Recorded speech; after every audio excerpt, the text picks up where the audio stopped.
qabeenyi biyyaa keessaa harargee baaseen naa jimaan amma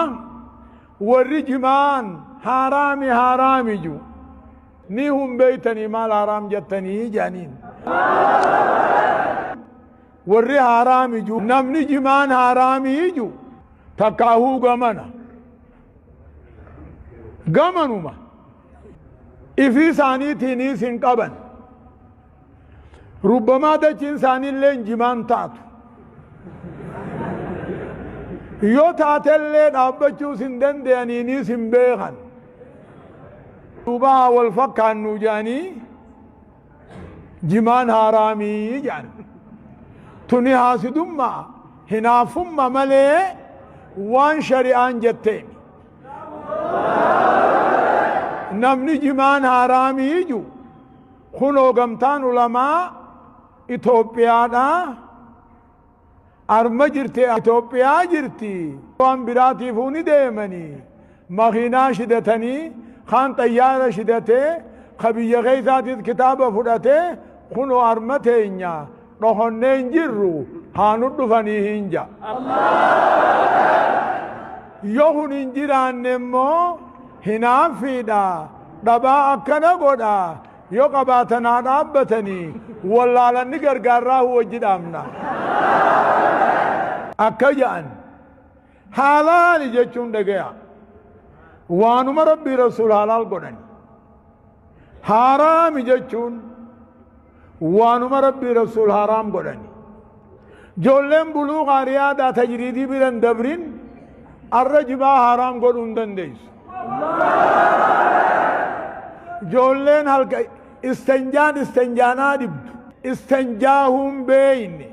jimaa haraam godhuun taatu wanni jimaa haraam godhu rabbii rasuula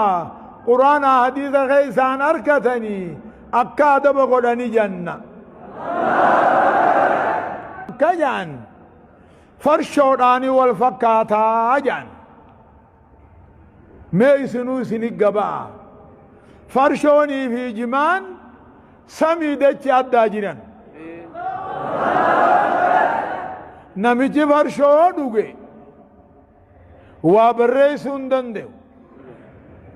haadhaa fi jaartii addaa beekuu hin danda'u fincaan armaa keessa garaa geeffachuu hin danda'u namni jimaan qamaanaan ni jabaata ari'uu ni qaba ceehu nama duraa baha nin dalagadha juudaf ka duguuggata jimaanii fi farshoo walin fakkaattu alla silaanurraa adaba godhanii hinja yoo adaba godhuu baatan ammoo wanni nuti hizbii bal'aadhaa dhaamnu akki humma wallaalumma dukkanumma namni yoo dukkana jiraate nama golgoleeysa joollee xixiqqoo tariyaadaa buluuqaa tajriidii firraa eegaan isiniin jaa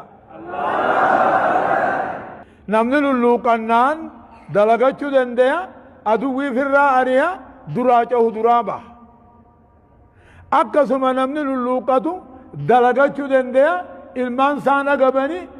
fooqi jaara masjida jaara waan ajaa'ibaati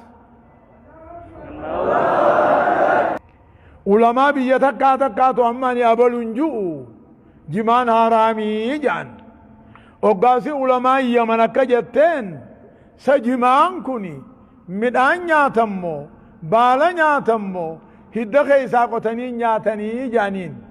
faqaaluu nahnu laa nadrii hin beeynu jaaniin faqaaluu ulamaa kakka shawkaaniifaan saahibul beeyti adraa maa fi beeytihi jaaniin abbaan manaa waan mana isaa keeysa jiru isumaaf beekaa bakka nyaatanuu hin beeytanii waan beekan takka haraamii halaalii muranii murteeysanii ammoo wanni niin dhaamsa jabaa dhaammachuu fedhuan mootummattiin dhaamsa jabaa dhaammachuu fedha jimaan akkana tatahuun mootummaa fi shaabii duudaa garaa gooti adaraa ummanni kuni ummata galanni isaanii guddaati mootummaa miila lafat dhaabe ililchuudhaafi qaban malee arra qabeenyi isaanii qabeenyaa gattahuu hin qabu